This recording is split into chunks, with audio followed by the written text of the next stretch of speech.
Now, I hate to break this to you, but a majority of Americans are in debt. Maybe that statement doesn't surprise you because there's a chance that you're part of that group. I don't say that to try to shame you.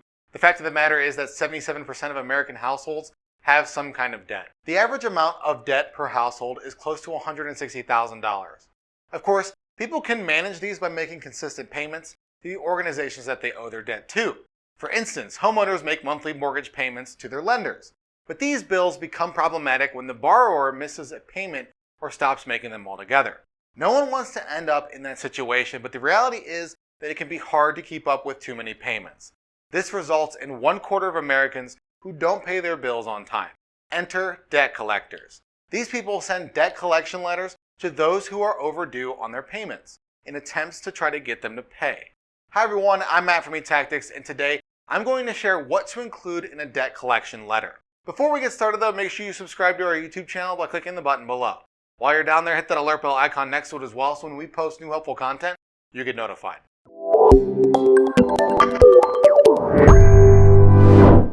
As a debt collector, there are some legal requirements for how you can practice. The Fair Debt Collection Practices Act protects people from inappropriate and abusive behavior for debt collectors.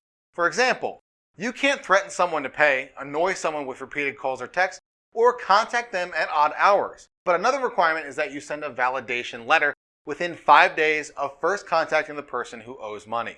These letters need to include several pieces of information. First, you need to state the name of the creditor or business that the person allegedly owes money to. This reminds them of who they owe so they know who you're representing. Second, it must include the amount that they owe so that they know how much to actually pay. Finally, include that the individual has the right to dispute the debt, but must do so within 30 days. If they do decide to make a dispute, then you must provide evidence of the debt. If you're first contacting the person with a letter, then you should also include all of this information so that you don't need to send a separate validation letter within 5 days. But if you contact the individual by phone, then you'll still need to send this validation letter. The next important piece to include in your letters is how to make a payment and a payment plan option. After all, the reason why many debts go unpaid is due to financial difficulties. Because of these challenges, payment plans are helpful for both the person who owes and the organization that's collecting. Since the person has avoided paying their bill for so long, they still might not have the money by the time it reaches collections. But offering a way for them to make payments in increments helps them decrease their debts over time. Sure, it might not be the full amount that they owe you, but a little is better than nothing. You'll receive the full payment eventually, and it isn't as much of a hassle as going to court. These plans also ease the anxiety that people have surrounding bills. 72% of Americans stress out about money each month. So if they're able to break up how much money they owe at one time, it becomes more manageable for them. Finally, include a final notice before taking legal action.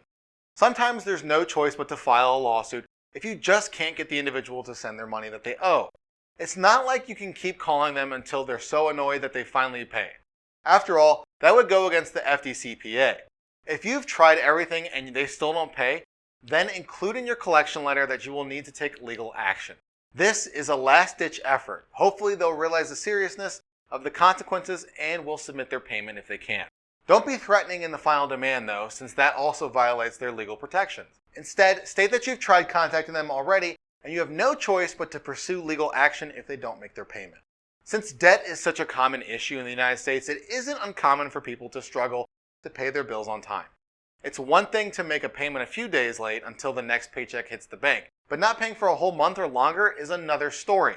When this happens, the organizations that the person owes will send the account to collections. From here, debt collectors get involved. Approaching those who owe money is a sensitive situation in general though. There are most likely financial challenges involved, hence why it's taking so long for them to pay. To protect these people from potentially abusive collection tactics, the government requires collectors to abide by certain practices. So when these professionals write their letters to get payment, they need to structure them carefully. By following the tips that I provided thus far and all the regulation guidelines, debt collectors will be sure to use effective and ethical practices. If you'd like to learn more about effective debt collection letters, reach out to eTactics. And you already made this far into the video, so you might as well like it, share it, and comment below. Well, what are you waiting for? Subscribe to our YouTube channel.